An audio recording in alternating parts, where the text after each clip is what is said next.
ஜெய ஜெய ஸ்ரீ சுதர்ஷனா. நமஸ்காரம். அடியன் சுவாதி லட்சுமி. இன்றைய தினம் பாதுகா பட்டாபிஷேகம் வர்ணனையை சுவாமி தேசிகன் ஸ்ரீசுத்திகள் மூலம் நாம் அனுபவிக்கலாம். எம்பெருமான் ராமர் பரத்வாஜ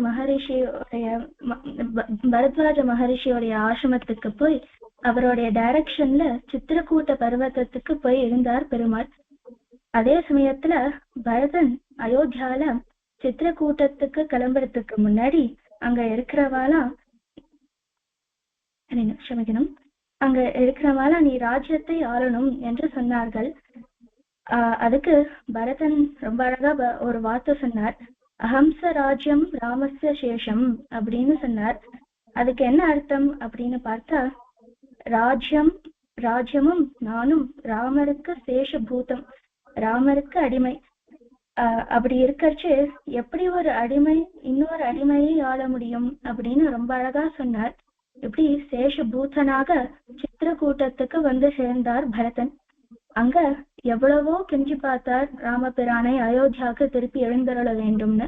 அவரு மட்டும் இல்ல, பல மாதாக்கள், பிரஜைகள், வசிஷ்டர் எல்லோரும் கேட்டு பார்த்தார்கள். ஆனா நம்ம ராமர் எப்படி இருந்தார்? அனன்ய சாசனியா அப்படிதானே இருந்தார். யாராலையும் சாசனம் பண்ணாத மாதிரி தன்னுடைய சுவாதந்திரியத்தை காண்பித்து ஸ்திரமா நின்றார். இருந்தாலும் பரதன் அயோத்தியாலேருந்து சேஷ பாவனத்தோட வந்தாரோனோ, அதனால பிரணத பரத மகுட தட சுகட்டித பாதுகா கிரியாபிஷேக நிர்வர்த்தித சர்வலோக யோகக்ஷேமா அப்படிங்கிறார். இந்த பரதனுக்கு ஒரு பட்டாபிஷேகம் பண்ணி வைத்தார் எம்பெருமான் ராமர். என்ன பட்டாபிஷேகம்? பாதுகா பட்டாபிஷேகம்.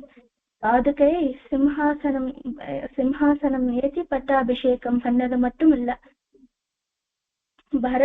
பரதனுடைய சிரசுக்கும் பட்டாபிஷேகம், ஒரு மகுடம் போல பாதுகையை சாத்தி விட்டார் பெருமாள்.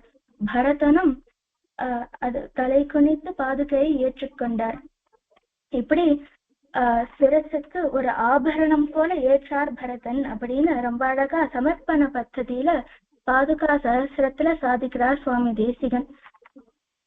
மேலே பிரணத பரத வணங்கி வந்த இந்த பரதனுக்கு ஒரு மகுடம் மாதிரி இந்த பாதுகையை சாற்றினார்.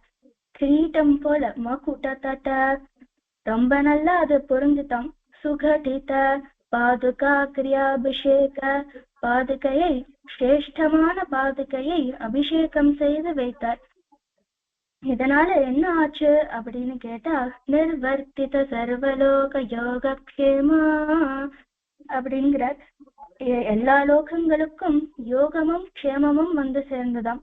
யோகம்னா என்ன, க்ஷேமம்னா என்ன அப்படின்னு பார்த்தா, யோகம்னா புது புது ஐஸ்வர்யங்கள் வந்து சேர்ந்ததாம். க்ஷேமம்னா இருக்கிற ஐஸ்வர்யங்களை பாதுகாத்து வைப்பது. இப்படி பாதுகாக்கிரியாபிஷேகம் நடந்ததுனால பரதனுக்கும் யோகக்ஷேமம், அதே மாதிரி லோகத்துக்கும் யோகக்ஷேமம். பரதனுக்கு எப்படி யோகக்ஷேமம் அப்படின்னு பார்த்தா, பரதனுக்கு ராஜ்ய லக்ஷ்மி கிடைத்துதான். எந்த சம்ஸ்காரமும் வேண்டாம், எம்பெருமானுடைய ஆக்ஞை தான் முக்கியம், பாதுகையை தாங்குவதே சிரேஷ்டம் என்று வந்து சரணாகதி பண்ணின பரதனுக்கு ராஜ்ய லக்ஷ்மி கிடைத்துதான். இதுவும் பாதுகா சஹஸ்ரத்துல பிரதிபிரஸ்தான் பத்ததியில சாதிக்கிறார் சுவாமி தேசிகன் ரொம்ப அற்புதமாக. இப்பேற்பட்ட ராஜ்ய லக்ஷ்மியான பாதுகா ராஜ்யம் எப்படி இருந்தது அப்படின்னு பார்க்கலாம். பாதுகா சாம்ராஜ்யம் நடக்கும் பொழுது ராமராஜ்யம் காட்டிலும் செழிப்பு இருந்துதாம் அயோத்தியால. ராமராஜ்யத்துல கூட 1-2 குறைகள் வருமா, ஆனா ராமபிரான் ஆக்ஞைப்படி பாதுகா ராஜ்யம் நடக்கிறதுனால ஒரு குறை கூட வந்தது இல்லையாம். இப்படி பல ஸ்லோகங்கள்ல பாதுகா சஹஸ்ரத்துல சாதிக்கிறார் சுவாமி தேசிகன். இங்கே ஒரு முக்கியமான விஷயம் உண்டு. யோகக்ஷேமம் என்கின்ற பதம் அப்படியே ஸ்ரீமத் ராமாயணத்திலிருந்து எடுத்து சாதிக்கிறார் இங்கே ரகுவீர கத்தியத்துல சுவாமி தேசிகன். பாதுகா பட்டாபிஷேக ஸ்லோகத்துல ராமாயணத்தில் சொல்லும் பொழுது வால்மீகி பகவான் எப்படி சொல்றார் அப்படின்னு பார்க்கலாம். அதிரோஹாஹ்ய பாதாபியாம் பாதுகேர்ம பூஷிதே ஏதே சர்வ லோகஸ்ய யோகக்ஷேமம் விதாஸ்யதஹ அப்படின்னு சொல்றார். இப்படி இந்த யோகக்ஷேமம் என்கின்ற பதம் அப்படியே ஸ்ரீமத் ராமாயணத்திலேருந்து ரகுவீர கத்தியத்துல சாதிக்கிறார் சுவாமி தேசிகன். அது மட்டும் இல்ல, ராமபிரான் க்ஷமிக்கணும் அடியேன், பாதுகையுடைய ராஜ்யமானது சூரியலோகத்துக்கு ஒரு விளக்கு போல பிரகாசமா ராஜ்யம் இருந்ததாம்.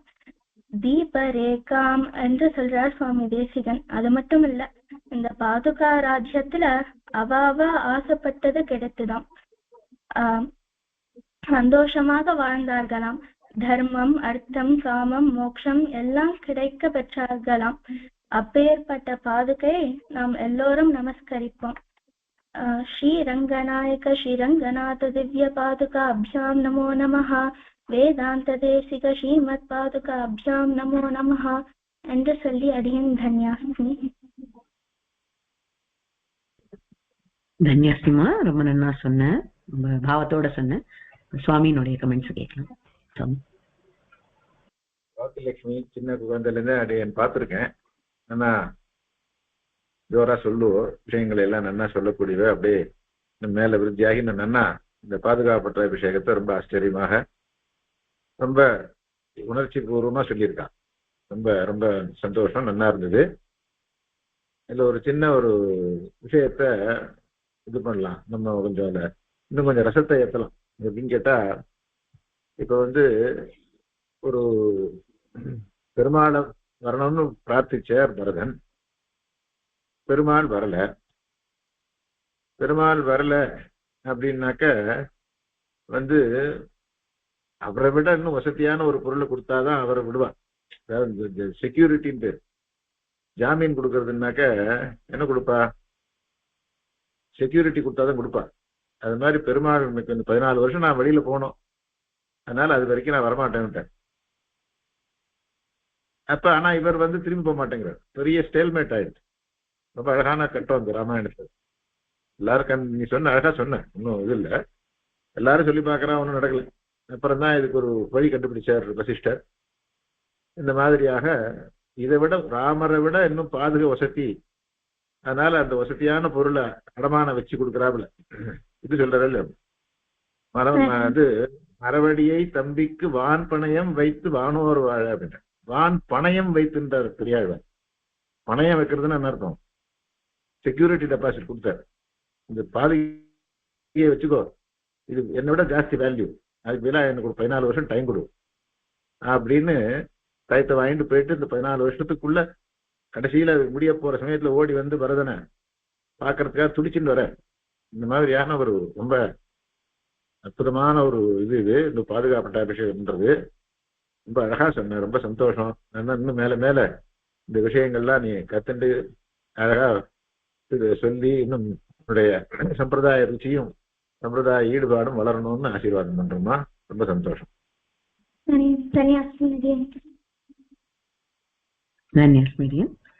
என்ன சொன்னோமா, இந்த குழந்தைகள் எல்லார பத்தியும் ஒரு விஷயம் அவசியம் சொல்லணும். என்ன விஷயம் சொல்ல போறா அப்படிங்கறதுல அவளுக்குலாம் எவ்வளவு ஆர்வம்னா, இந்த விஷயத்த சூஸ் பண்ணிருக்கேன் அப்படின்னு சொல்லுவா. அதுக்கப்புறம் அவ ப்ரிப்பேர் பண்ணுவா,